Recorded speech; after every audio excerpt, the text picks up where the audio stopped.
안녕하세요 여러분. 금요일 아침 상승미소입니다.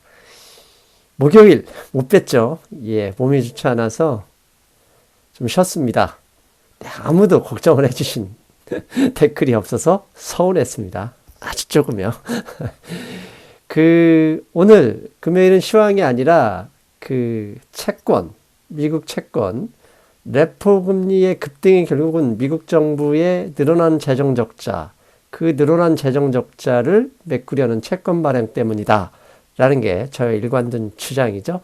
그렇다면 그 채권은 도대체 어디로 다 사라졌는지, 누가 들고 있는지 살펴볼 필요가 있습니다. 그리고 그 안에서 시장에 어떻게 대응해야 되는지 인사이트가 있습니다. 그거 좀 알아보겠습니다. 오늘 제목 이렇게 뽑는데 상당한 고민이 있었습니다. 국채 이야기를 하면서 글로벌 증시 상승 연말까지 즐겨라 이렇게 뽑고 싶었지만 편집자는 조회수를 늘리기 위해서는 부정적으로 뽑아야 한다. 그래서 부재, 조정 없는 글로벌 증시 언제 무너질까 이렇게 정했습니다. 화면 제목에는 당연히 부정적인 단어가 나왔겠죠. 자, 이제부터 언제까지 상승을 즐길 수 있으며 반대로 언제 상승이 마감될까 고민해 보겠습니다. 그 생각의 시작은 레포 시장에 있습니다. 레포 시장에서 금리가 급등한 진짜 이유 제가 여러 번 말씀드렸죠. 이미 제가 앞에 있어서 이미 몇 달 전에 레포 시장 9월 달이죠. 레포 시장 금리 급등을 유튜버나 일부 전문가라는 분들이 경제 위기의 신호다 이렇게 해석할 때 저는 신경 쓰지 말자. 차라리 레포 시장의 지원이 주식 시장 상승을 이끌 수 있다라는 전혀 엉뚱한 견해를 밝혔었죠. 현재까지는 상승 미소의 견해가 맞고 있죠. 다시 한번 정리합니다. 레포 시장에서 레포 금리가 급등한 진짜 이유는 첫 번째, 미국 정부가 재정 적자가 어마어마하게 늘었습니다. 2019년 9월까지만 해도 무려 1조 달러가 넘어섰죠. 그렇게 늘어난 재정 적자를 메꾸기 위해서 미국 정부는 채권을 발행했죠. 그러다 보니 너무 많은 채권이 발행이 되었고 그 채권을 금융기관들이 샀죠. 그런데 금융기관들이 돈이 없으면 그만 사야 될 텐데 채권을 담보로 또다시 사고 또 담보로 또다시 사는 그런 수익에 대한 욕구, 레버리지 투자를 진행하면서 돈이 부족했습니다. 그러다 보니까 믿는 구석은 연준이었죠. Last Resort. 연준의 길에서 엄청난 자금을 뽑아냈었다.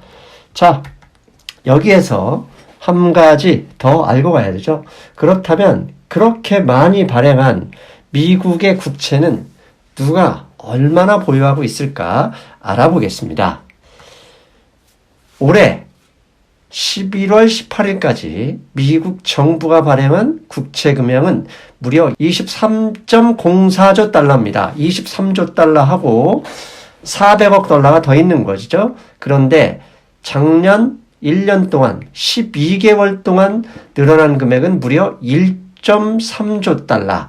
한마디로 미국 정부가 9월 달까지 늘어난 재정 적자가 1조 달러 가까이 됐으니까 거의 12개월 동안 늘어난 금액은 재정 적자 금액만큼 늘어난 것이다. 이렇게 이야기해도 틀린 것은 아니겠죠. 그런데 2020년도에도 발행이 예정되어 있는 국채는 무려 1.2조 달러.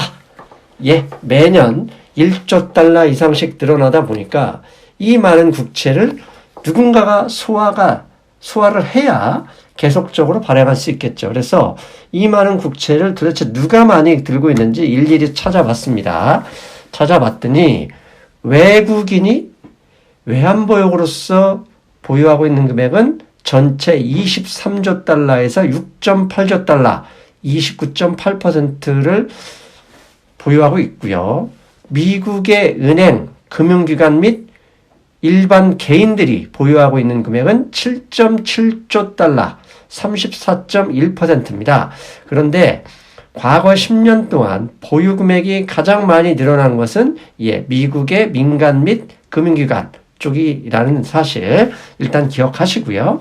그다음에 미국의 사회보장제도 우리나라 같으면 연금, 건강보험공단 이런 연금 펀드들이 5.9조 달러 전체 25.7%를 가지고 있고요. 그 다음에 미국 연준이 돈을 프린팅하기 위해서 들고 있는 금액이 2.3조 달러다. 그런데 2.3조 달러는 11월 18일까지입니다. 그 이후에 많이 늘어났죠. 양적 완화라 부를 수 없는 양적 완화 때문에.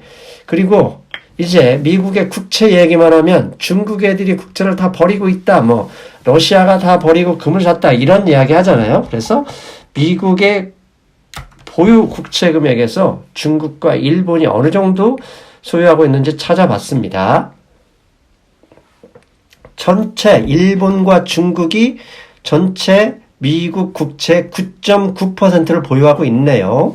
그런데 일본은 1.15조 달러, 작년보다는 좀 늘긴 했지만 1,050억, 1,100억 달러 정도 늘었고요.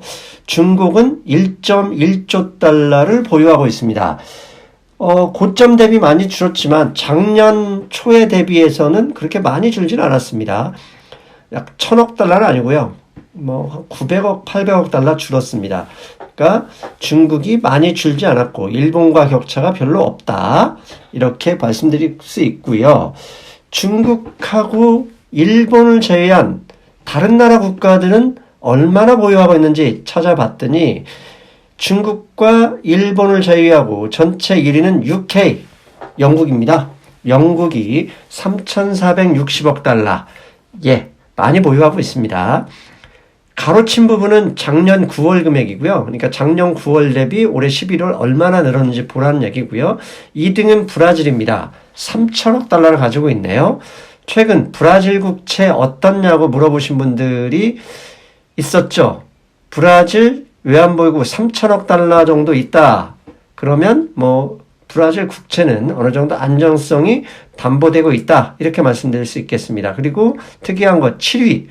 홍콩이 2,240억 달러, 즉 중국이 1.1조 달러의 홍콩 보유군 2,240억 달러를 넣으면 전체 1.3조 달러가 넘죠. 그러니까 일본을 제치게 되겠네요. 마지막으로 10위, 사우디아라비아죠. 이슬람 국가이지만 미국의 우방, 미국의 기지가 있는 사우디아라비아가 1,820억 달러 보유하고 있습니다. 다 그만한 이유가 있는 것이죠. 한국은 10위 안에도 못 꼈고요. 한국은 약 1천억 달러를 보유하고 있다고 하고요. 전체 외환보유고가 4천억 달러라는 것을 감안하면 약 25%를 한국이 미국 국채를 보유하고 있다. 나머지 3천억 달러는 뭐냐? 미국 국채뿐만이 아니라 MBS, 유로존 채권일 수도 있고요. 근데 대부분 미국의 모기지 채권이나 회사채일 가능성이 높다고 봅니다. 자, 여기서 돈의 감각에서 이야기했던 거. 그 다음에 우리 투자자들이라면 반드시 기억해야 될 명제 다시 한번 복습하고 갑니다. 신용화폐 시스템을 현대의 자본주의, 신용화폐 시스템을 사용하는 현대 자본주의는 빚이 늘어날수록 투자자에게 유리하다. 이 정도는 이제 기억하시죠? 왜? 돈이 늘어날수록 경제가 성장하는 것이고 경제가 성장한다는 얘기는 당연히 투자 수익이 투자 수익이 발생할 수 있다는 것을 의미하죠. 그러니 빚이 늘어날수록 투자자에게 유리하다. 빚이 늘어날수록 망한다라고 얘기하지 마시고 투자자라면 미국이 저렇게 적자가 늘어난다 그러면 나한테 유리한 상황이 만들어지고 있구나. 이 정도는 눈치채야 됩니다. 그런데 여기서 또 기억해야 될 두 가지가 뭐냐면 첫째, 빚이 늘어날 때 빚은 누구의 돈인지 중요하지 않습니다. 그 돈의 주인이 개인이든 기업이든 정부든 가리지 않고 오로지 투자자라면 얼마나 많이 늘어나는지만 신경을 써라. 그게 첫 번째고요.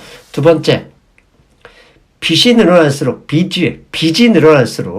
기업의 매출은 늘어날 수 있다. 왜 그럴까요? 돈의 양이 늘어날수록 돈이 많을수록 사람들은 소비를 늘리죠. 당연히 소비는 땅을 파는 게 아니죠. 기업의 제품을 사고 서비스를 산다. 즉 빚이 늘어날수록 기업의 매출이 늘어난다는 것도 기억하십시오.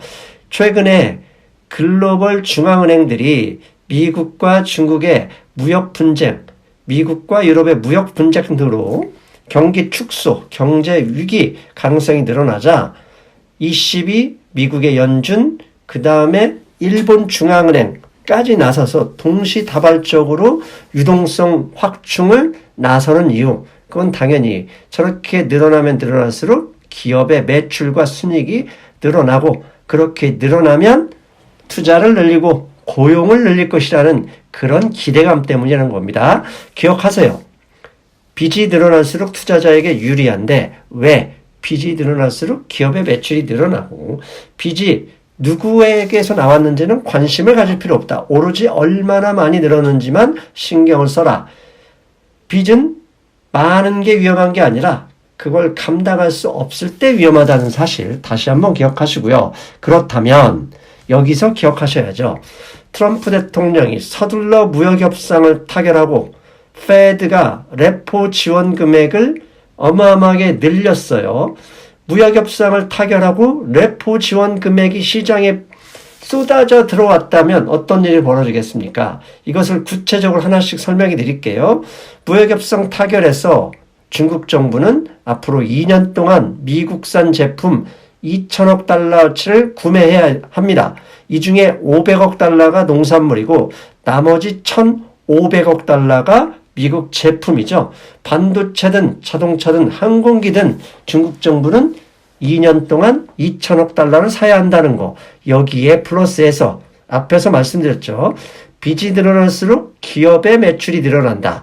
그런데 양적 완화로 지난 9월 18일부터 양적 완화 아니라고요? 예, 양적 완화라 말하지 못하는 양적 완화.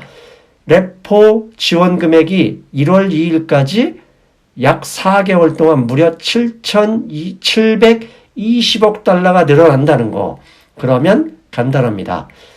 무역협상 타결로 인해서 중국 기업이 미국 기업의 제품을 사야 되는 금액과 무려 9월부터 1월 2일까지 만 4개월도 되지도 않는 기간 동안에 미국 금융시장에 쏟아진 7,720억 달러, 이걸 감안했을 때 왜 웬만한 악재, 심지어 이 방송을 녹화하는 목요일 오후에 사실 트럼프 대통령의 탄핵이 의회에서 통과됐죠. 하원에서. 그럼에도 그런 악재에도 흔들리지 않습니다. 미국만 흔들리지 않는 게 아니라 글로벌 증시 전체가 흔들리지 않고 올라갑니다. 그 이유는 늘어나는 빚과 앞으로 미국 기업의 제품을 사줘야 하는 돈의 양 때문에 그렇다. 저는 지난번에도 말씀드렸고 이번에도 이렇게 결론을 냅니다. 그렇다면 앞에 제목처럼 글로벌 증시는 도대체 언제까지 상승할 것이냐. 올라갈 때 불안불안하잖아요. 오늘도 조금만 빠지니까 막 걱정돼가지고 파시는 분 많았죠. 그렇다면 제가 수정구슬을 가지고 있지는 않지만 글로벌 증시가 언제까지 상승할 수 있을까에 대한 고민을 해보니 간단하죠. 중국이 2천억 달러 사기로 한 건 2년 동안이고 거기에 유동성은 언제까지 최대치가 늘어날 것이냐를 보면 추정이 가능할 수 있다.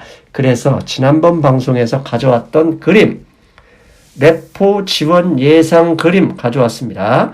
왼쪽에 파란색이 9월 말부터 레포에 본격적으로 기간물이 도입됐고 이게 오른쪽 파란색 줄선 있죠. 1월 2일까지 최대치가 늘어나는데 얼마다 1월 2일에 마지막으로 1,500억 달러가 투입되면 총 7,720억 달러가 된다. 그렇다면 그 이후에는 줄어들죠. 회수가 될 예정이니까요. 그렇다면 우리는 이렇게 생각할 수 있죠.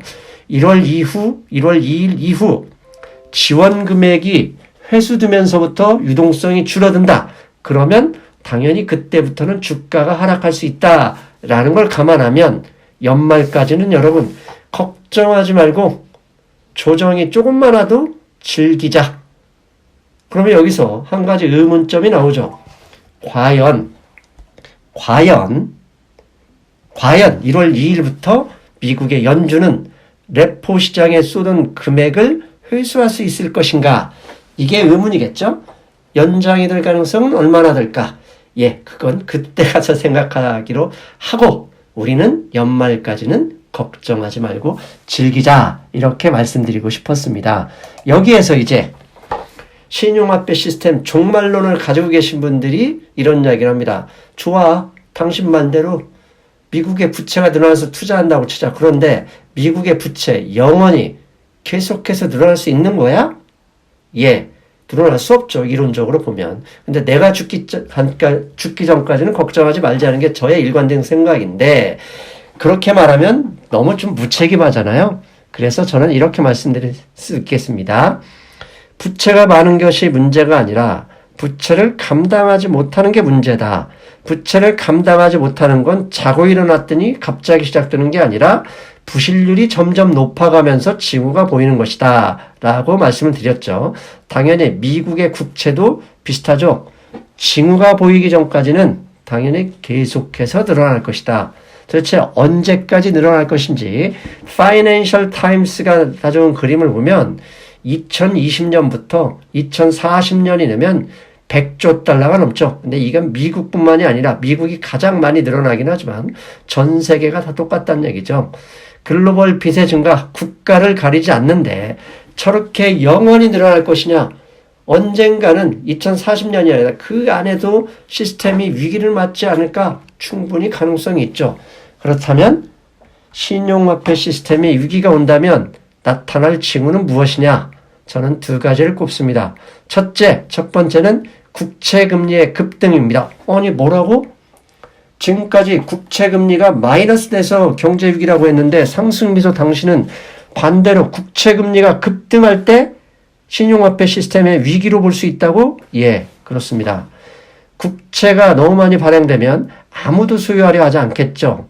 아무도 국채를 소유하려 하지 않을 때는 당연히 국채금리가 어마어마하게 올라가겠죠.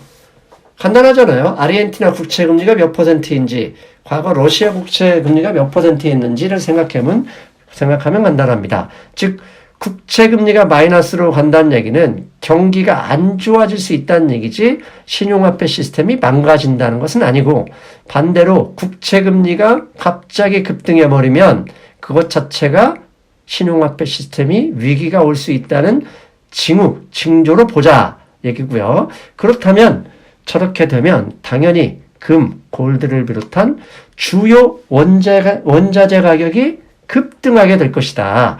그것을 보면 신용화폐 시스템에 위기가 오는 것이구나 라고 생각할 수 있다는 얘기죠. 그렇다면 반대로 그런 징후가 나타나지 않을 때는 걱정 말고 수익 실현에 최선을 다하자.